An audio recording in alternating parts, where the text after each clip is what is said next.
let's move on. I want to touch on the next idea, the next key that we're sharing today, which is emotionally mature fatherhood. Now, this is big because a few minutes ago I said we're always growing. We didn't get a manual.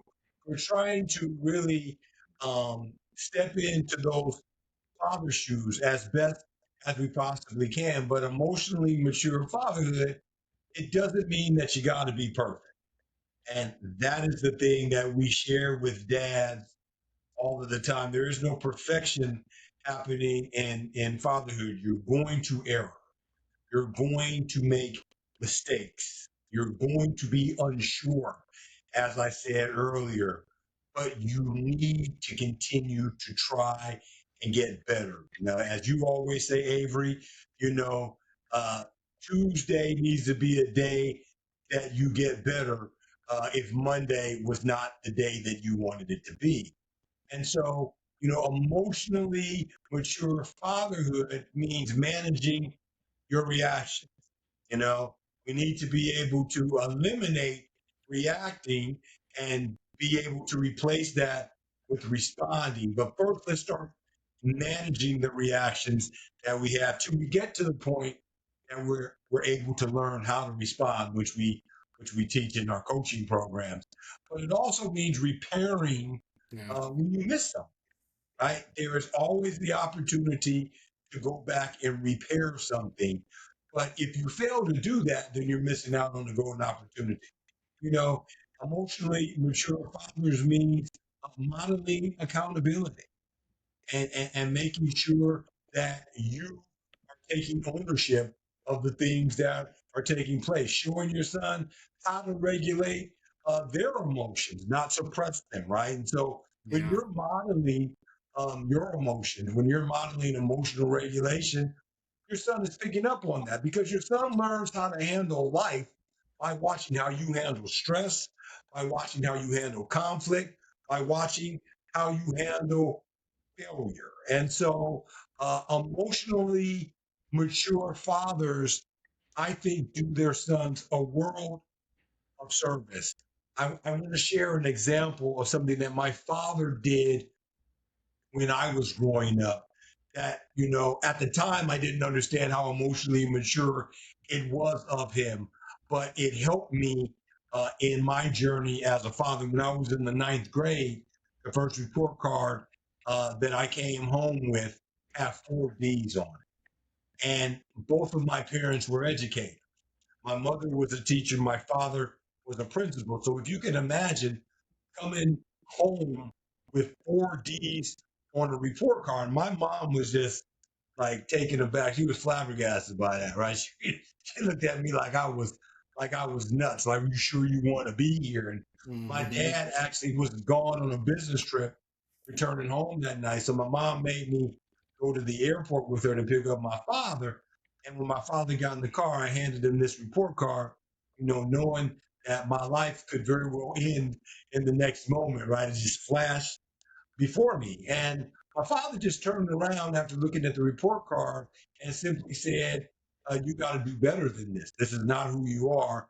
You have to expect more out of yourself."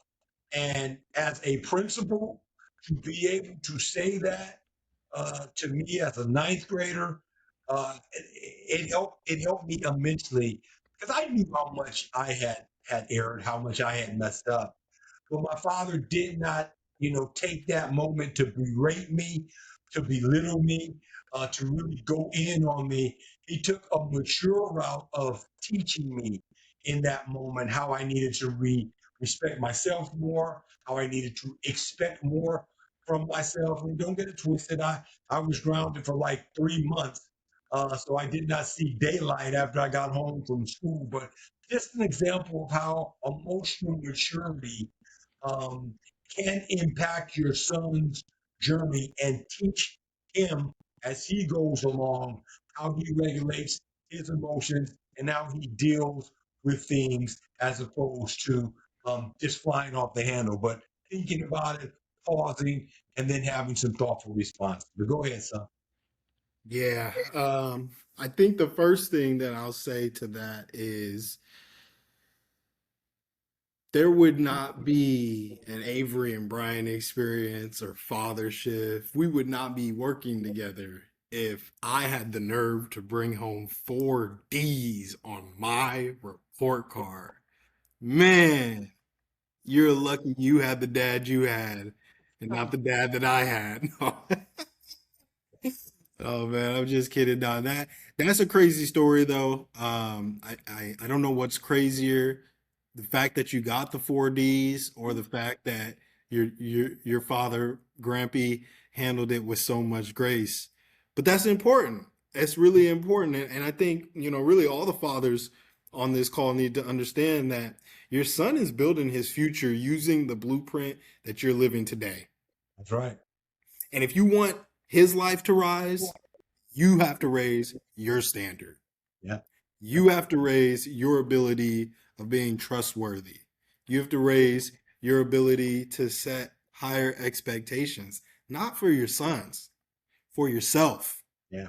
That's the only way that you're going to be able to teach him how to set expectations for himself. The only way you're going to be able to teach him how to expect more from himself is if you're expecting more from yourself, Yeah. right? And so I think this conversation today was really, really good, Pops, because there's a lot of dads that need to hear this. Yeah. There's a lot of dads that need to hear this. Yeah. Yeah. And if the conversation today resonated with you, we want you to know that you don't have to figure out this journey by yourself. You don't have to do it alone, right? We know there's a lot of fathers that do not feel confident. We've met a lot of fathers. We know there's a lot of fathers trying to navigate, you know, uh, what their role is in the household between mom and dad. Some are really uncomfortable. We know a lot of dads didn't have role models growing up.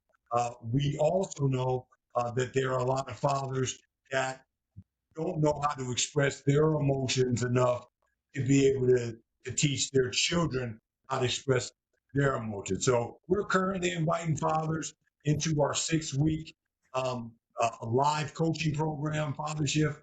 It's a great experience. We'll walk dads step by step through building trust, through setting healthy expectations, and creating emotionally strong relationships with their son. You don't have to do this by yourself. Come along and have some community to help you do that. That's right. It's practical, it's real, it's built for dads by a father and a son who want to lead with intention before habits and screens and outside voices take over. Look, you Absolutely. won't get these years back, but your son is going to live with what you do right now. Mm-hmm. The door is wide open, and we're here at Father Shift to help you step on through it. There it is. You still got the time, you still got the influence. And the fact that you're watching this video right now tells us that you care. So we want to thank you for being a part of this conversation. Thank you for tuning in. We're Avery and Brian Baker, and we're honored to walk this journey with you. Take care, everyone. You know.